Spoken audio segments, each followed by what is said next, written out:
Lieutenant Governor Gavin Newsom, left, listens to a woman speak while campaigning for governor at the Ferry Building Marketplace in San Francisco on Wednesday. AP photo, Jeff Jew, by Laurel Rosenthal. Cal Matters. A retired nurse who lives with her 3 dogs in the Central Valley town of Los Banos, Leslie Kenzel, doesn't have much money to spend on politics.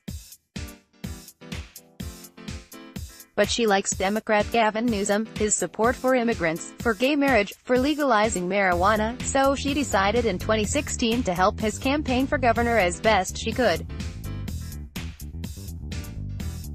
"I gave $5 a month, just because I can't afford any more than that," Kenzo said. Occasionally she stretched to give $10 or $25, and over time her donations added up to $125, according to campaign flings with the Secretary of State. When Election Day rolled around this week, Kenzo cast her ballot for Newsom, one of 1.3 million votes that propelled him to a first-place finish in the California primary. Start your day with the news you need from the Bay Area and beyond. Sign up for our new Morning Report weekday newsletter. It was a race that offered lessons about the role that money can play in politics. While small donations alone did not secure Newsom's win, he also got plenty of big money. They likely helped build enthusiasm that paid off on Election Day.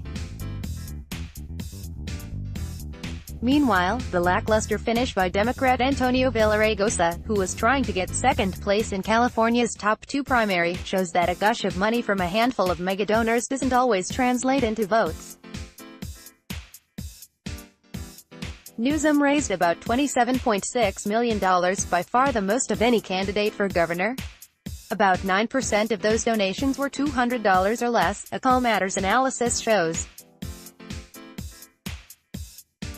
It's hardly an overwhelming portion of his fundraising, and some donors gave small amounts more than once. A few losing candidates raised a much greater share from small donors.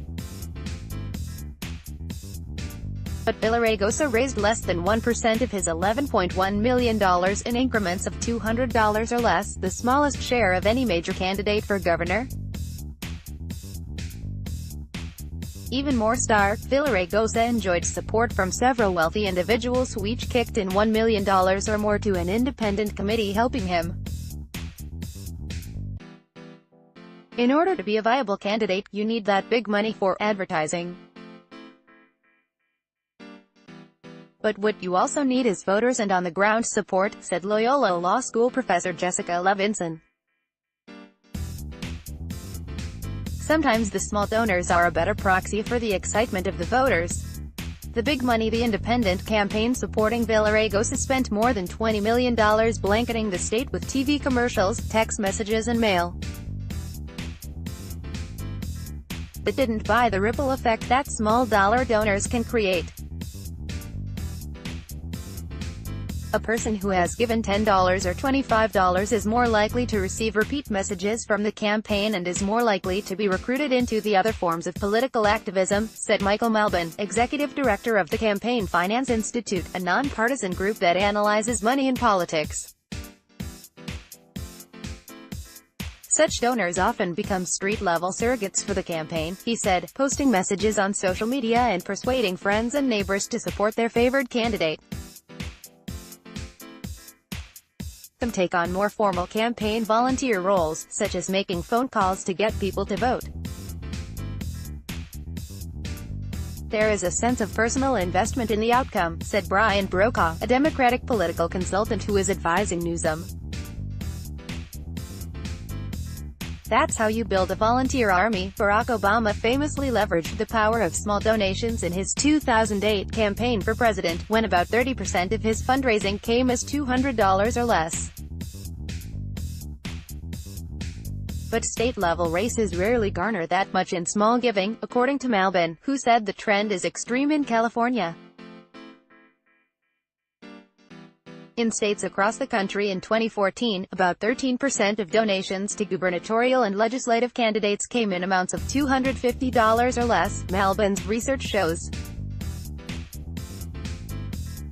but in California it was just 4%.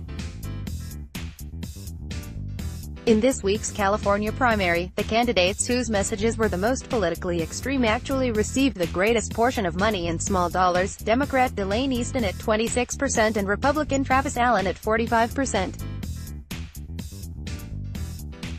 But their polarizing positions also likely made it difficult for them to attract large donations from influential interest groups. Both lost.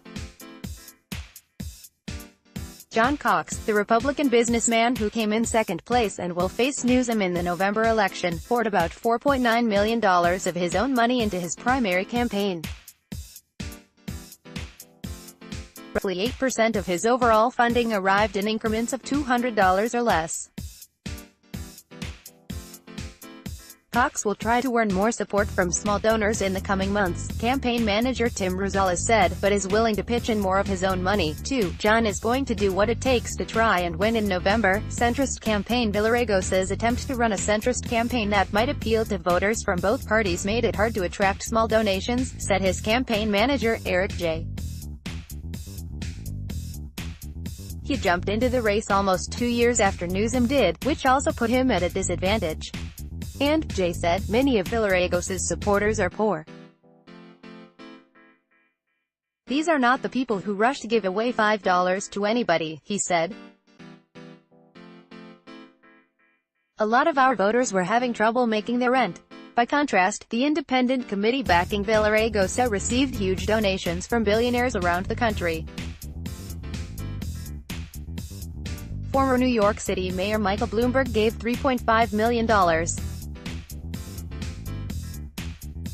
Mike was proud to support Antonio not because he assumed a favorable outcome to the race, but because he wanted to demonstrate loyalty to a longtime friend.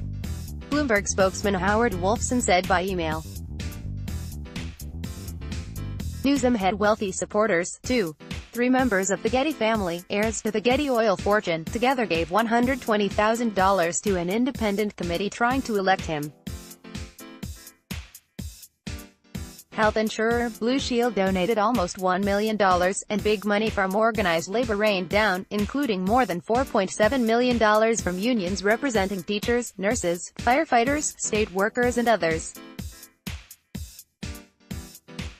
The day after Newsom won, he was hitting up donors again, blasting out an email asking supporters to kick in 1,500 donations over the next 24 hours.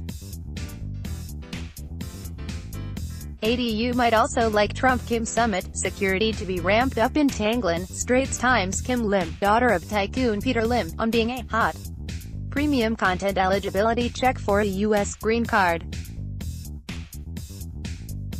Immediate U.S. green card free check. Why Asia paints a bright picture for investors. Allianz Global Investors. Speed up your PlayStation console easily with Hardware Zone 020. Don't miss the return of McGriddles. Available all. McDonald's, Sons of Anarchy, actor Alan O'Neill, found dead. MercuryNews.com. Fox News host sorry for referring to Trump, Kim as MercuryNews.com. Long before Dwight Clark, 3 forgotten 49ers. MercuryNews.com recommended by